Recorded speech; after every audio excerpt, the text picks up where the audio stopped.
La lecture des rhapsodies de réalité.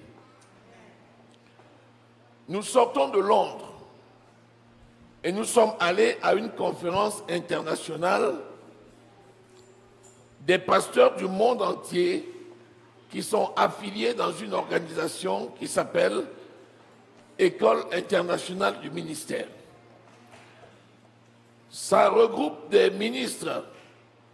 On était plus de 10 000 personnes venues du monde entier. Quand on dit du monde entier, c'est vraiment le monde entier. Et nous sommes tous réunis autour d'un ministère qui est le ministère du pasteur Chris Oyakhilome, qui est une révélation que le Seigneur lui a donnée dans le cadre de l'unité des églises.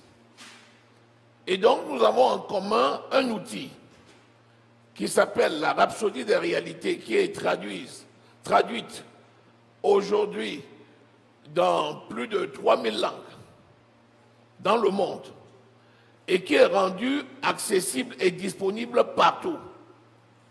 C'est un dévotionnel que nous avons en commun et qui est au jour d'aujourd'hui le meilleur dévotionnel que l'on a pu connaître ici dans ce monde.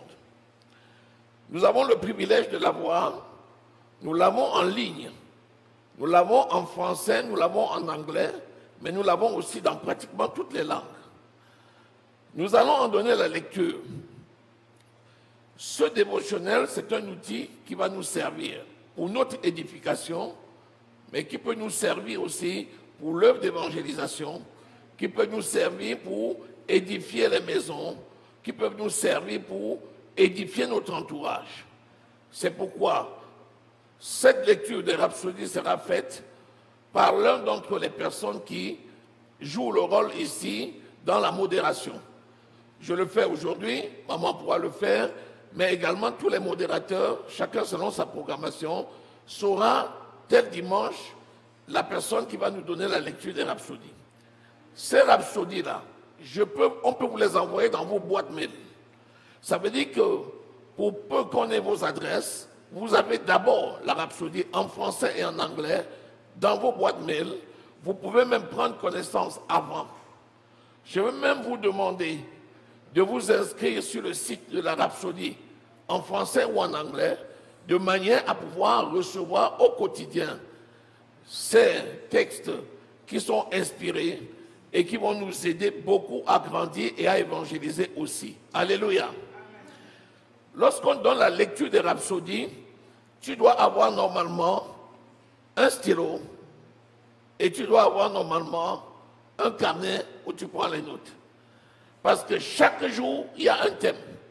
Et celui qui correspond au dimanche, nous allons le lire. Alléluia. Donc cette rhapsodie est écrite par le pasteur Chris Oyakhilome. Et dans les églises partenaires de ISM dans le monde, cette rhapsodie est lue aujourd'hui. Alléluia.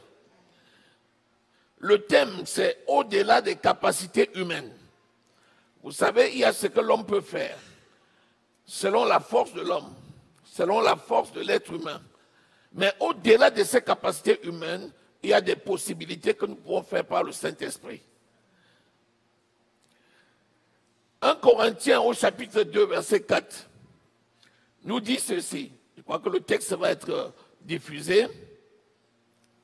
Et ma parole et ma prédication ne reposent pas sur des discours persuasifs de la sagesse, mais sur une démonstration d'esprit et de puissance. Et ma parole et ma prédication ne reposent pas sur les discours persuasifs de la sagesse, mais sur une démonstration d'esprit et de la puissance. 1 Corinthiens 2, verset 4. Donc la parole de Dieu ne repose pas sur la sagesse humaine, mais la parole de Dieu repose sur le Saint-Esprit. C'est sur la démonstration de sa puissance. Donc à partir d'aujourd'hui, lorsque tu cites la parole de Dieu dans un domaine ou dans un autre, ne vois pas ta personne et ta connaissance, mais voir la puissance du Saint-Esprit qui démontre la parole de Dieu par des signes, par des prodiges et par des miracles. Alléluia.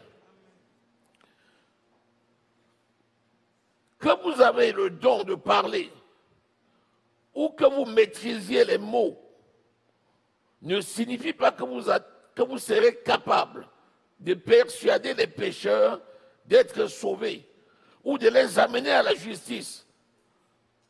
Au-delà des prouesses intellectuelles, du charisme ou de la capacité à persuader les autres avec les mots séduisants, nous devons comprendre l'aspect spirituel du ministère. Alléluia. Ça nous met dans la position d'un enfant de Dieu. Qu'importe ton charisme, qu'importe ton intelligence, qu'importe ta sagesse, qu'importe ton degré intellectuel, ça ne suffit pas pour convaincre quelqu'un à accepter Jésus-Christ comme Seigneur et Sauveur.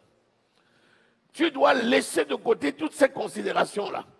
Et tu dois voir essentiellement la grâce et la puissance du Saint-Esprit qui va convaincre le monde de péché, de justice et de jugement.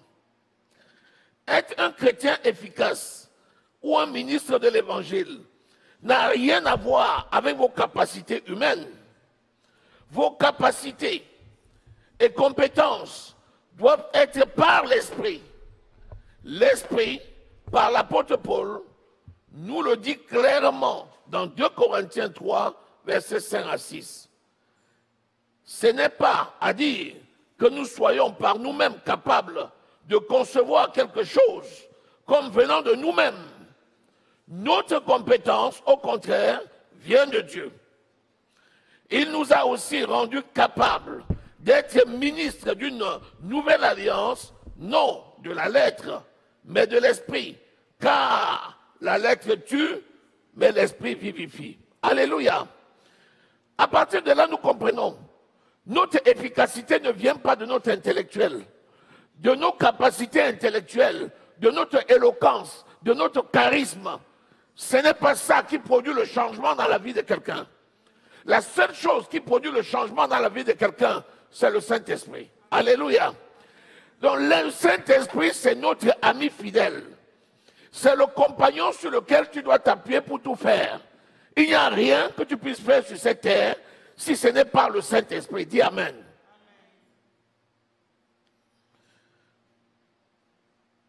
La vie dans le royaume et dans notre service à Dieu doivent se faire par la foi, par la puissance du Saint-Esprit. C'est pourquoi le plus grand sermon du monde pourrait ne jamais changer la vie de quelqu'un. Les paroles les plus sages peuvent ne jamais changer les cœurs les plus durs. Les plus grands communicateurs du monde ne seront peut-être jamais en mesure de pénétrer au plus profond de la nature humaine, aussi intelligents soient-ils, peu importe leur choix des mots. Sans le Saint-Esprit, tout sera sans vie. Alléluia. C'est extraordinaire de remarquer que les discours que tiennent les intellectuels dans le monde entier donnent la connaissance intellectuelle. Mais la connaissance intellectuelle n'a jamais sauvé personne. Mais si nous nous appuyons sur la parole de Dieu, nous allons pouvoir réussir. Alléluia. C'est l'esprit qui vivifie. Cela veut dire qui donne la vie. Zacharie 4, verset 6 dit, ce n'est ni par la puissance, ni par la force, mais c'est par mon esprit, dit l'Éternel des armées. Alléluia. 1 Corinthiens 4, 20 déclare, car le royaume de Dieu ne consiste pas en la parole, mais en la puissance du Saint-Esprit. Alléluia. Nous voyons là que le Saint-Esprit est venu accomplir la parole de Dieu dans nos vies et dans la vie de ceux à qui nous nous adressons. Sans le Saint-Esprit, personne ne peut être convaincu. Personne ne peut être sauvé. Donc nous ne sommes que des instruments à la gloire de Dieu, utilisés par le Saint-Esprit, qui va remplir nos bouches de la parole de Dieu et qui va toucher les cœurs. Disons Amen. accorder la priorité à la communion avec le Saint-Esprit, à la méditation de la parole.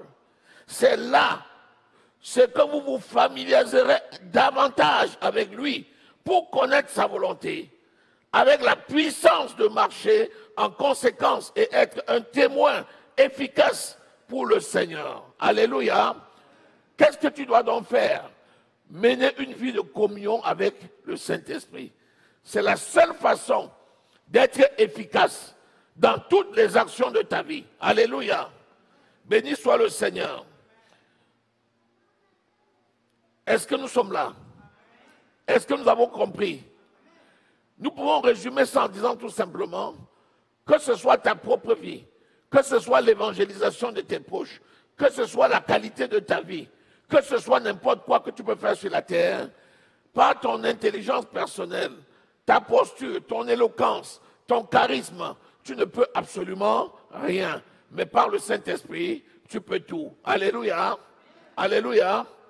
Lèvons-nous tous ensemble et faisons donc cette déclaration.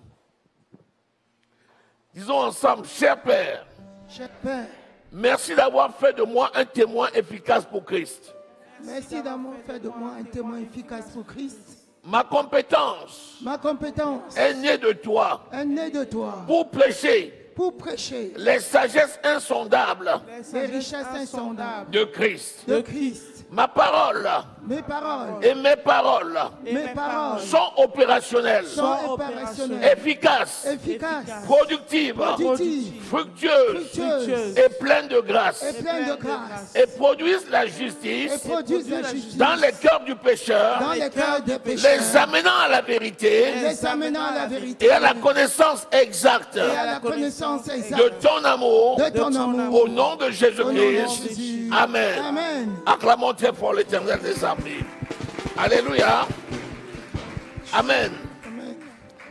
Pour approfondir donc cette lecture, et ça c'est un travail personnel que vous allez faire à la maison, vous allez lire 2 Corinthiens 3, versets 5 à 6.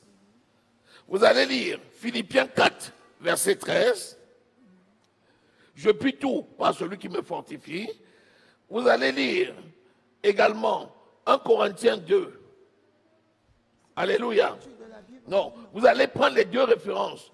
2 Corinthiens 3, versets 5 et 6 et Philippiens 4, verset 13. Vous allez associer ça aux références qui ont été données dans le texte et ça va vous permettre de faire une étude plus approfondie. Est-ce que nous sommes là? Acclamons.